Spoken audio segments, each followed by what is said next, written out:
Hello and welcome to the show. This week's Downhill Chaos, I'm going to be running some rally cars, and we start with the Volkswagen Polo. Now, these are expected to be very quick, though, while yes, they are built for going off-roading. This course is, shall we say, rather extreme when it comes to the off-roading challenges that it offers. Now, the first thing you will notice is that the surface has slightly changed colour. Now, I'm not quite sure. Well, this isn't a different version of the map. I guess some game assets got changed in an update at some point. For whatever reason, the road is a slightly different colour, but it has no effect on the way the cars drive. So yeah, it's now sort of a grey gravelly rather than the brown dirt. I don't know, but yeah, it has no effect on the vehicles, so it doesn't matter that much. On the early run, well, the Polo was very slidey. We lost a bumper, then may have got a little bit carried away over a crest, and that was enough to put the car on two wheels and to promptly fall and flip and roll its way down a cliff. But these rally cars are tough. They are seriously tough things. It's still going. It's still going. In fact, it's landed on the course. It's landed further down the course, but it's still actually on the road. It's I really didn't expect the Volkswagen. I know these cars are tough, but I didn't expect it to actually have survived that. That was a big tumble. Okay, admittedly, one of the front wheels is slightly inside out. But somehow the car was still working. Next attempt, and I may have sort of tried to tip it into a corner a little bit too much, and that was enough to see the Volkswagen on its side. And despite my best efforts of trying to wiggle the wheels and use power, nope, I couldn't quite right the car over. If you did get the lines through some of these corners right, you could carry a lot of speed in the Volkswagen. But with more speed comes higher speed accidents, and yeah, I just found a little bump. There was a little bump that just put the car out of position, and I couldn't gather it up in time, and we went straight into a tree. We may be missing a bonnet, just about, and a bumper, but again, the Volkswagen was proving to be a sturdy vehicle. This time we got the bonnet right across the windscreen. That's never a good thing.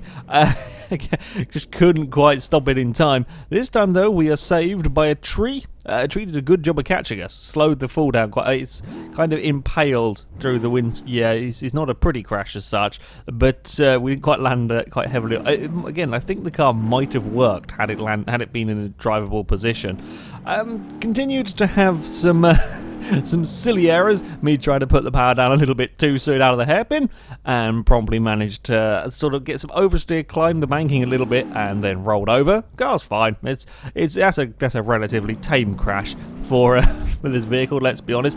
Further down the course, I got a very, very big slide and couldn't quite correct it in time. I think that's the first time I've had such a big off on that final corner there, just sliding a little bit too much. The Volkswagen was quite a slidey vehicle, I have to say. Despite being four-wheel drive, it was quite slidey. It was quite good fun in some respects. You could chuck it around corners that other vehicles couldn't have been, because you had slightly less problems with actually spinning out, but it did slide around a lot. Another instance of just trying to carry a bit too much speed over some of the crests, and it was enough to get the car up on two wheels. I couldn't save it, and it rolls all the way down the hill and ends up in the water. Yeah, it's not going to be getting out of that one. This corner was very good fun if you got it right. If you got it wrong, then you tended to hit something quite hard, because you were carrying a decent amount of speed coming into that turn.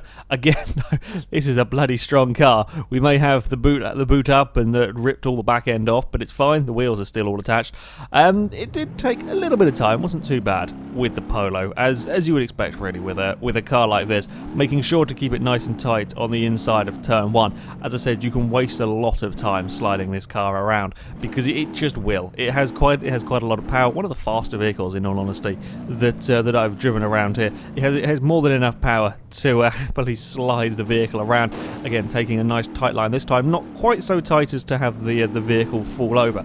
Now, the downside with the Polo, the thing that it struggles the most with is the bumps. While yes, it is a rally car, this course is rather demanding, and it will still get thrown about by by some of these dips and so on, trying to carry speed over these, you can really get yourself in trouble. It's just not quite got... You need quite a lot of ground clearance to get down here cleanly. Not necessarily to get down here quickly, but to get down here cleanly, you do want some decent ground clearance, and the Polo just can't quite do that. However, it is fast. It is very quick accelerating once we give it a little bit of a straightish road coming up towards the tunnel. On the brakes, the back end gets jumped around. We sort of bounce off the wall there. It's fine. The Volkswagen has made it through. The bumper is slightly hanging off at the back. Try and carry as much speed as I dare down here, and there's more than enough grip to be flat out, and it is across the line for the Volkswagen. Damage-wise, yeah, there is a little bit. We have a celebratory donut with this car as well. It's one of the few vehicles that can do proper celebratory donuts and make all of the dust. Yeah, damage-wise, the front bumper came off pretty much every run by about a third of the way through. Sometimes the rear bumper survived a little bit longer. You can see here it is still sort of attached to the car. It needs a lot more ground clearance. It still gets thrown around. Our next rally vehicle is the Mitsubishi Evo 8. Now, this does not quite have the same ridiculous power that you get from the Polo, but it is still a four-wheel drive car. We have similar problems with the ride heights, though. It's still quite a low-riding vehicle, in all honesty. Still pretty low to the ground, making this a challenge for the Mitsubishi. I instantly found out that it doesn't quite drive the same manner as the Polo. As we came through the first corner, I ended up out very, very wide, and then promptly tipped it into the next one, and we fell over twice, and go for a third one, and landed. There we go. Yeah, doesn't drive quite like the Volkswagen. It's not quite got the same ludicrous speed. It doesn't quite have the same grip either. It will understeer quite a bit more. We do have similar problems with bouncing along. If you get things a little bit wrong, if you get a little bit carried away, you can quite easily find yourself bounced off the edge of the cliff. I did stop it before plummeting off this time, but it is well and truly wedged on there. The car is not getting free. This time the back end of the car gets a big bounce, and then there's a brush on the tree, and we've lost the rear wheel. No matter, the Mitsubishi is fine. It can carry on. I was really surprised to see how well the Mitsubishi was still working. It's lost the rear wheel, and we're still it's not that much slower than the normal car would be, in all honesty. It's still going fine. Okay, it does get tipped around a little bit on the way into that corner, but look at it go.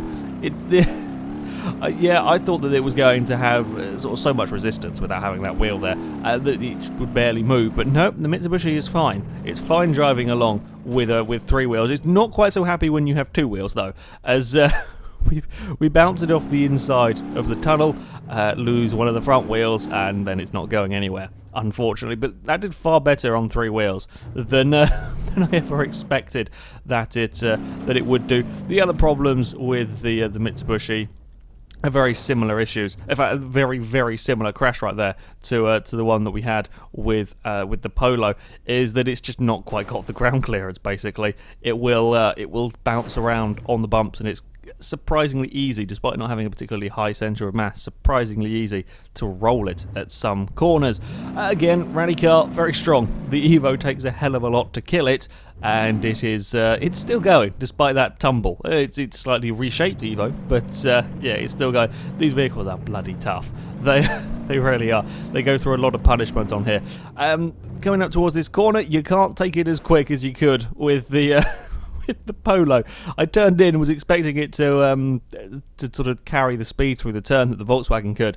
No, you can't do that. The Evo just has that little bit more understeer that sent it off towards a tree, and again, the same place. It was probably the section I was having the most problem with these cars. It just kept falling over on that one if you try and hug the inside. And ended up bouncing it off a tree. Again, though, it didn't take particularly long for the Mitsubishi. Had to adjust your driving a little bit through some of the corners. It doesn't feel like it had quite the same overall grip. There was a little bit more understeer to contend with, and there was less power. It certainly didn't feel as quick. Although, in saying that, because it didn't feel as quick, there wasn't quite as much sliding around and slightly out of controlness in this vehicle. Although does get a little bit thrown from side to side. The other thing with these cars being so strong is that you could get away with doing silly things, like coming through here. I could get away with being flat out through the first part here, because the front of the Evo was so strong. Yes, it's going to take a whack on the landing, but it doesn't bend the wheels, it doesn't break stuff all at the front, so I could be quicker over some of these jumps. Don't quite have, you can see the understeer going on as I try to turn into that corner. We don't quite have the same speed, but then we don't get the massive oversteer on the way out that you sometimes fight with in the Volkswagen. Come up towards the tunnel, making sure to get it slowed down. Don't want to lose a wheel through there. Again, playing a little bit risky with the trees on the inside of the course and get a big slide in the back end is jumping up in the air, get a load of understeer on the way across the line, have to sort of slam on the brakes and the handbrake a little bit up towards the line with the Mitsubishi. It was a little bit of a dodgy final corner, just ended up slightly out of position and couldn't quite get it turned, but as you saw, it is a little bit more understeery than the Volkswagen. We can't do celebratory donuts with the Mitsubishi. Damage-wise, well, the stuff on the rear where we've bent the bumper and bent the wheel at the back, that was all after crossing the finish line. The front, well, that's where it has copped a few whacks when I was being brave. As you saw, it is an incredibly strong car, so you can get away with whacking the front on the floor in a few places, and it will keep going without bending the wheels and bending the suspension. So yeah, Mitsubishi had a little bit of a tough time, but because it was so strong, you could carry speed through some places that other cars may have struggled a little bit more. And our final vehicle, of course, if we have a Mitsubishi Evo run down here, there has to be a Subaru Impreza. So we've got the Impreza 22B. Now this is a very similar car to the Evo. I believe when they ran down the previous downhill chaos course, they set very, very similar times on it, and it drives in a very similar manner to the Mitsubishi. It's not quite got the speed of the Volkswagen, and it's got a little bit more understeer than the Polo, but the rest of it, yeah, it was very much like the Evo. I think it may be a tiny little bit more stable. It's slightly less prone to kind of digging in and flipping over. Certainly what it seems like there, if I'd done that with the Evo, I think it probably would have gone over. Again, you saw on that second corner, I really threw it in there, and the Impreza kind of stayed on the road, or it didn't fall over at least, relatively well. It's getting bounced around, and eventually I come into trouble on the outside of the course, just clip a tree and managed to spin the Subaru round. There is similar problems again with this vehicle. There is just not the ride height to deal with the bumps. Second attempt, I actually got quite a long way through the course while the rear bumper was falling off. I throw it into the tunnel, and we are just about through when I get a little. I just can't quite get it under control in time. Across the bumps, it gets a bit of a slide on, and we bounce it off a tree, and that's the Subaru in a little bit of trouble. Once the cars get bouncing, it's very, very difficult to try and sort of stop them bouncing. Again, same point, and another car has fallen victim to that particular bump and fell over. Again, another very tough car though. The Impreza is a strong vehicle as well, so that little bump off a tree didn't do it too much harm, and yeah, amazingly, it was still drivable. Similar occurrence further back this time, just catching a bump a little bit wrong, and that's all it takes to send these cars into a little bit of a tumble, and then it's off a cliff and down the bottom of the hill. It's still working. Another example, three wheels on my Impreza, and it's still just about working, but it did slightly get beached in that area. Another big oversteer moment for the Impreza. I tried to keep my foot down and get it under control. It didn't work. I ended up climbing the cliff, and we may have had a slight. It didn't do any damage to the car at all, that roll, but yeah, familiar sight again. On two wheels, trying to get the thing back under control. I stop it initially from falling off, and then a little further down, I just can't quite keep it on the road when it's bouncing. Again, it is still working though, despite losing two wheels. It was still working. Carried too much speed into the tunnel. It was never likely to end well. Yeah, I couldn't quite slow it down in time. Brakes a bit late, and that was a very big jump through the tunnel. The Impreza took the longest of all of the vehicles, there was just something about very hard to decide what it is about the Impreza. It was just a little bit harder to drive. I think it may have been perhaps its slightly lower suspension, or slightly not quite as suited to this terrain suspension. It seemed to get bounced around a little bit more than the Evo. Not a huge amount more, but it seemed to have just that little bit more trouble dealing with this course. There's still the same, you can see through here, still the same problems with the car being thrown around. I couldn't quite be as brave either through these sections where I could be flat out through the first one with the Mitsubishi. With the Impreza, it just didn't quite like it. It unsettled it a lot more. Again, the bumpers didn't really last particularly long on this car. There was still that understeer, so coming through this fast turn here, you couldn't carry the speed that you got with the Volkswagen. Then it's up towards the notoriously tricky tunnel section with me snaking all over the road, trying to get control. I just couldn't get the Impreza to stay under control, but I do manage to get it through the tunnel quite neatly. And then it's up towards the final rather fast corner here, trying not to get a big understeer moment through the turn, and the Impreza makes it across, and I may have pushed it a fair bit into the bridge, and then on the exit we had a little bit of an off and found it in some trees and promptly got it wedged, and I couldn't free the car. The car's still working fine, but yeah, it's slightly stuck up there.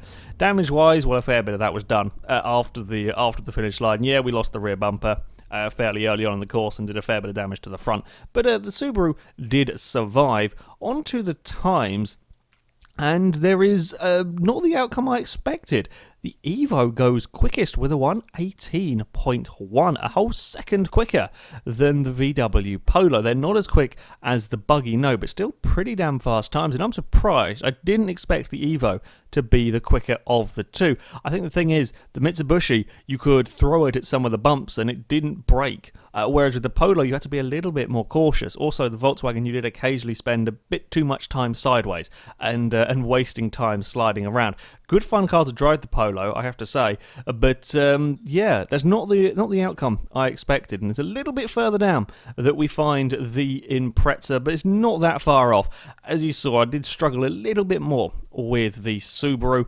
It's just over the bumps, a tiny bit less controllable than the other two, and that is why it struggled a little bit.